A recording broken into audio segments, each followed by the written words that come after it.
Hello, I'm Anna Vitro. Welcome to Conversations for the Good. Conversations for the Good is a dialogue dedicated to providing information and techniques to deepen awareness and understanding of how we as individuals can make desired changes that serve the greater good. Now more than ever, the world needs healing. Because of the pandemic, we all have a need to feel connected and at the same time experiencing a huge range of many different emotions. We're not quite sure how comfortable we feel about resuming work or our everyday activities. My dear friend and life coach, Dr. Jane Eckert, and I will be coming together to have relevant conversations about concerns in our everyday lives.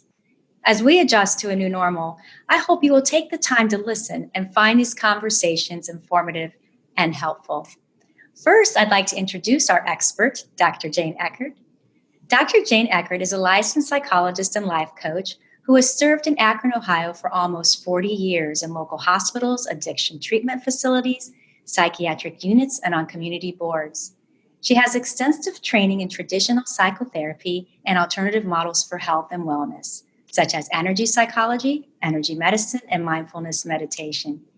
She is highly regarded for her work guiding people in overcoming the barriers that so many of us experience, which keeps us from lasting change and living from our best and highest self. Hello, Dr. Jane. It's great to see you. Hi, Anna. It's great to be with you. Well, we're several months into this pandemic and into a new phase of re-entry. And in some ways, it seems like people are more reactive than ever. What do you think of all this? Well, I think you're right. I think the reactivity has not subsided at all, and in many cases, it is heightened. So just let's look for a moment at how the events have unfolded. I mean, it was earlier this year that we were hearing about this virus on the other side of the world. It was in China, and it seemed at the time to not have anything to do with us. And yet, in relatively short order, we started seeing these very grim videos of how it was being activated in Europe. And then pretty soon it hit our shores, escalated quickly, and we found out that we were sorely unprepared for it. Yes, I know things moved really quickly. There was a shelter at home, and all but essential facilities were shut down. Schools were closed, social distancing, and of course, the mask. The daily news was awful and quite terrifying. And you know what, Anna? These are all the relevant factors that cultivate a perfect storm for fear. I mean, we really had all the negative, unpredictable um, information and watched actually experiences, live that really escalated quickly into this very, very potentially dangerous result. I mean, it was really convening very quickly for the perfect storm. Yeah, it certainly has felt like an overwhelming storm. And let's look at the factors because we do have this boogeyman phenomena, as I like to call it, this danger that's lurking out there, undetected. We can't pick it up with our five senses, so we're not sure where it is. We have to rely on other people's information, and that's been unreliable and contradictory. Clearly, the boogeyman is a killer. And so what happens is our 35,000-year-old wiring goes on high alert because we don't know where the safety and security is. Yes, I know, but the trouble is finding that safety. You know, it's odd because at home I even felt a real sense of unease. The news reporting offered little to ease my mind nor provide any sense of safety. I believe it made us all feel like who and what do we trust? Well, and that's the real question. The boogeyman is real. There's a deadly virus out there. And the other piece is that as this has hit, it's put us into a tailspin because our routines have been disrupted. Life as we know it, or did know it, has been totally disrupted, turned upside down with mandates and closings and all kinds of requirements. And as a whole, humans like variety sometimes, but change is difficult. And when it's a forced change, that very often triggers the fear factor. And then we also have the uncertainty factor. We don't know how this is going to play out. We don't know even where the boogeyman is. So we're in constant reactivity, and the future is totally uncertain. Questions like, will I get the virus? How will I fare with it? When will this be over? What will the new normal be? A lot of people think that we're going to be able to resume life as we knew it. And that becomes more and more questionable every day. Yeah, I know it certainly does for me. And so my sense of unease really does fit the situation.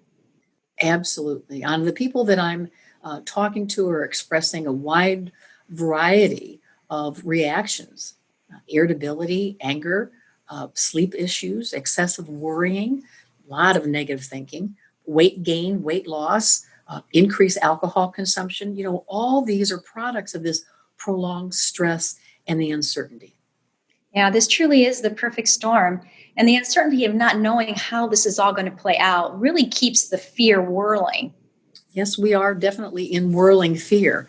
And the brain can be both friend and foe. The brain is set up with um, a significant network of parts that really operate in triggering and also reducing fear. Certainly, the most primitive part of the brain, the emotional brain, is instrumental in this. A little organ called the amygdala. It's kind of like our internal smoke detector.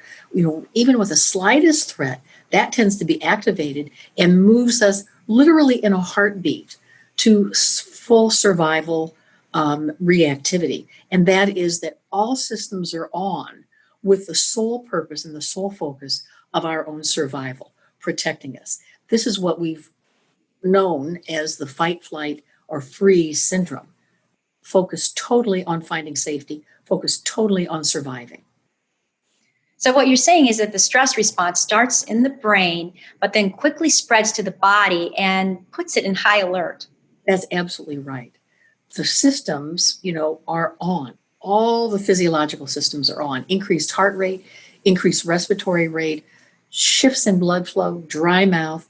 The gastrointestinal system actually slows down because any organ that is not needed specifically for survival tends to go, at least it's reduced, if not goes totally offline. So we're overwhelmingly in this mobilization for our own survival. Run, fight it to the end, or disengage in some way. And we've all experienced this the last time we had a near fall or had to swerve to avoid an accident, where it feels like somebody plugged us in and we can feel all systems are activated. And this high alert lasts until the fear is gone, until the threat is gone, which actually triggers the fear. Yeah, yes, I've been there and know firsthand how that feels. And it takes a while to get away. For that feeling to go away. It does. It does. And it's interesting because we just talked about the emotional brain, the primitive brain. We also have the more sophisticated brain, the cerebral cortex, the frontal lobes. This is the newer part of the brain. And what happens in stress and in times of fear is that this thinking brain wants to problem solve. And very often it's instrumental in determining whether or not the threat is real. We call this context. Context. Okay, so what do you mean by context, Dr. Jane? Context is the reality check. And in this newer part of the brain, it's the cerebral cortex, as I mentioned, also linking up with a part of the primitive brain called the hippocampus. And the two of them buddy up to determine whether or not the threat is real. And so this mechanism can move us from full fledged fear, terror, to excitement, to even enjoyment, all in how the thinking brain interprets it. Hmm. This is how the haunted houses at Halloween, this is the draw to them, or the demon drop at Cedar Point. It's moving fear into something that is more enjoyable, something that people actually seek out. Okay, so how we react is about context, as you said, Mhm. whether it's a real threat or not a real threat. It's according to the thinking brain. That's right. The That's correct. thinking brain has the ability to create a sense of safety. The thinking brain can interpret things so that they, kind of take this movement from fear, lessening the fear, into not being threatening at all. So an individual can initially be frightened of the virus. Um, and then through this shift of the thinking brain, they can actually begin to think maybe it's not so much of a threat. And the interesting thing is they will seek out information to support that new premise. So they're going to be looking for news items and opinions that support and justify that the boogeyman isn't quite so dangerous after all. And then it becomes just kind of a natural consequence of that, that there's no need to wear a mask, there's no need to social distance, because there really is no threat. And it's the Yeah, you know, I'm thinking that shifts. yeah. Yeah. I'm wondering how anyone could minimize, the danger in all of this. And I also catch myself wondering why their thinking takes a different direction than mine. And this is about the context. It's about the thinking brain gathering different information than what your brain is gathering and formulating, the premise out of which you're operating. We can also access the thinking brain to cope. And the thinking brain can bring us at least somewhat out of fear if it can put together some plans to keep us safe. So plans of action, how we cope with sheltering at home, how we cope with, working at home, homeschooling, mass changes, wearing masks, how we operate in the community. The brain supports developing plans within these new guidelines. So the thinking brain can really work in that way as well. Yeah. Well, even though this sounds very positive, all the things that you've just, suggested, I bet there's a more negative take that the thinking brain can move into. Oh, absolutely. Left unattended, the thinking brain can move into full blown terror with the stories that it can create. It's part of the survival system. So it's always seeking the potential for danger, or always kind of asking the question, what's wrong? What's wrong? Where is it? Is something not right? And in extreme stress and extreme situations where we really have full blown survival mechanism is on, the thinking brain very often goes offline because it's not needed. The systems that are needed solely to survive, to fight, run, freeze, are activated. The thinking brain kind of takes a back seat. It's really not required. Mm. That's really interesting. So now, where do worry and anxiety come in? Well, I look at anxiety as kind of the first cousin to fear. It's related to the survival mechanism that we're wired with. It's often a sustained fear, so it's can go on for a while.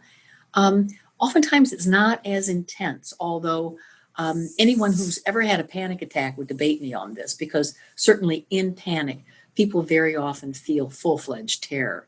Mm. Um, but the anxiety is activated by the thinking brain. It can be imagined or anticipated threats, or anticipated or imagined stressful situations.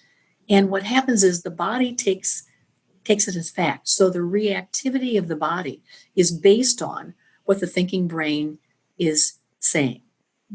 Sometimes it happens the other way around, and we've probably all had situations where we awakened at 2 o'clock in the morning and somehow we're in full-fledged angst and anxiety, but we're not really clear why. And so what happens in this case is the body sounds the alarm, and then the thinking brain begins to look for what's wrong, what's wrong, what's wrong, and very often comes up with scenarios that will allow us to kind of meld into that reactivity. It's like, of course, I'm in reaction because of this and this and this that I've found. So the real danger might not be present in any case, but if the thinking brain and the body's response create a scenario and the body responds to it, it's like we're going to perpetuate a whole cluster of physical reactions, heart palpitations and tension, sweating, racing thoughts, nausea. It's all right there. It's Yeah. all right there. And once it's activated, it's really very difficult to reel in anxiety and calm ourselves down. Yeah. So my body can say it's real, even if it's not. That's exactly right. And the interesting piece is another component of the thinking brain is worry, because worry it's very often used interchangeably with anxiety. But what worry is, it tends to be the looping that happens. It's It's when people tend to worry thinking that they're going to, if they practice and rehearse solutions or escapes or some problem solving, that somehow they'll be better prepared for that catastrophic event. But what actually happens is when I'm worrying, I'm creating scenarios of threat, and also, along with that, creating scenarios of how I will escape that threat or find solutions to that threat. Nonetheless, I'm continuing to keep the looping going. I'm continuing to keep the reactivity at an intense level because the body believes everything I think. And worry is about thinking in dangerous environments, how I'm going to get out. Yeah, I know sometimes I feel anxious and I'm not even sure why. I know that there's a lot of people out there that feel that same way. Oh yeah.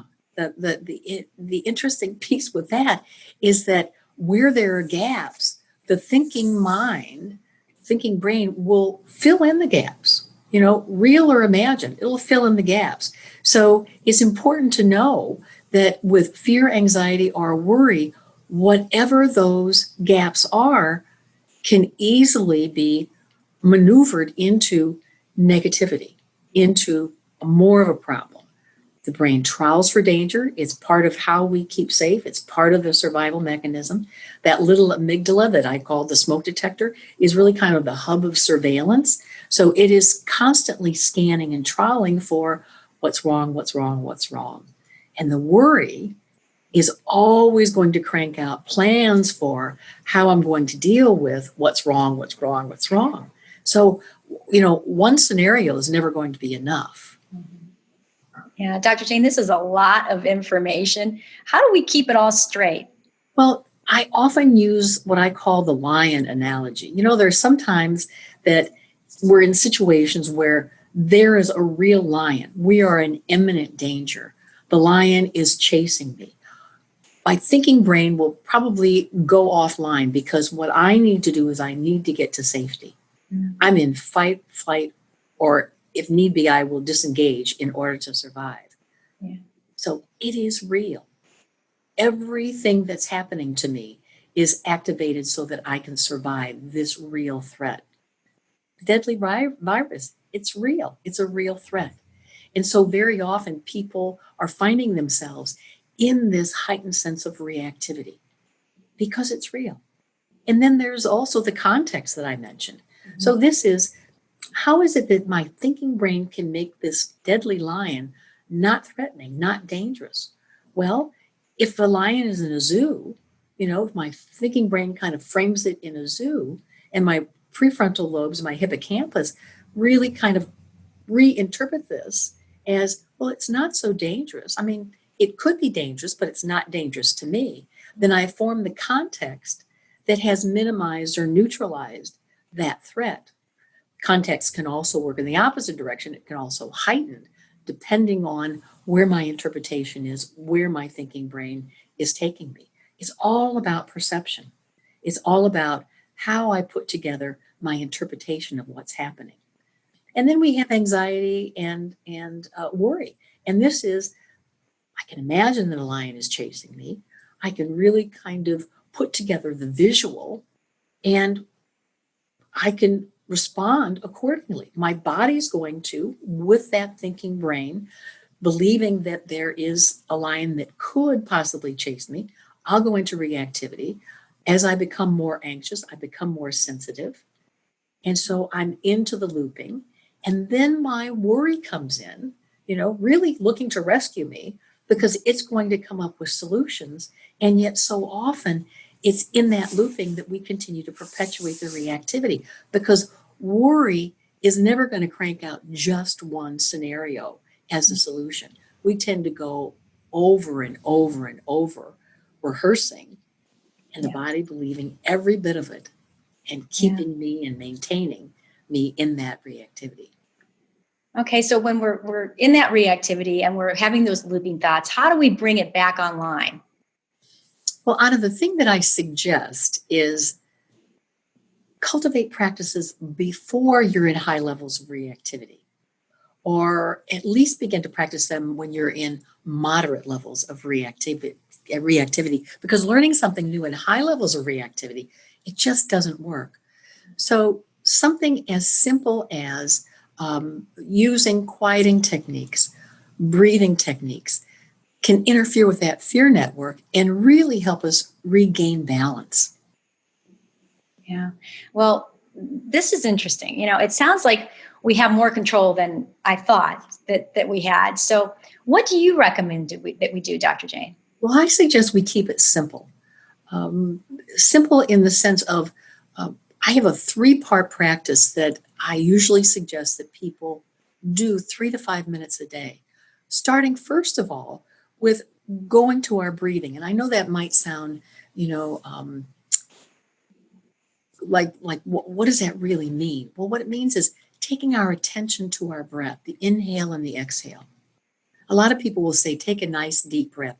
I don't suggest we take a deep breath because sometimes gulping breath just kind of triggers, more reactivity. But just turning our attention to the breath and noticing how the breath enters and leaves the body again and again and again.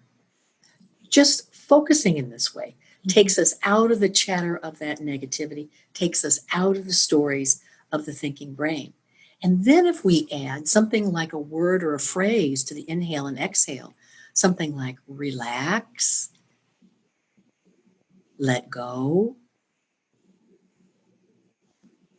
I'm okay, that can also be enormously soothing with the breath, but also is a barrier for that negative thinking. So it can protect us from that onslaught of negative thinking. And then we can also add to that. We've got the nice, easy breath. I've got words or a phrase that I'm using. And then we can put our hands to our forehead, or we can put a hand to our forehead and a hand to the back of our head at that lovely curve at the occipital lobe, and take nice, easy breaths. These are neurovascular points, and they tend to help shift the blood flow, because the blood flow very often becomes impaired. We don't have enough of it in our prefrontal cortex in heightened fear and anxiety. So this helps soothe us. Nice, easy breaths. Let go, relax, I'm okay. Some people say, let go, let God. Whatever works for you. And then the last piece that I always suggest is allowing ourselves time with memories or feeling sense of love, appreciation, gratitude, or compassion. Most of us are familiar with gratitude lists and know how that positive take can kind of shift us out of negativity. There's an institute in California called the Heart Math Institute, and they have an incredible body of research based on a field that we activate, cardiac field, goes 8 to 10 feet from the body, activated and increased by focusing on love, appreciation, gratitude, or compassion. And they believe that at certain levels of this, at certain magnitudes of this, it really is the highest level of well being that can be currently measured with biomedical instrumentation. So, thinking about those sweet memories, those sweet moments, and just allowing that to do its lovely work can help balance us so that we can regain our footing, access the best parts of ourselves. Yeah, these practices sound wonderful and very doable. Even just that little, bit that we did there was just so soothing. It can make a Thank you. huge difference. Make a huge Yeah, difference. The yeah. key, Anna, is again practicing these Mhm. at times when we're not in full blown reactivity so that we can access them as tools and techniques when we really need them. Yeah.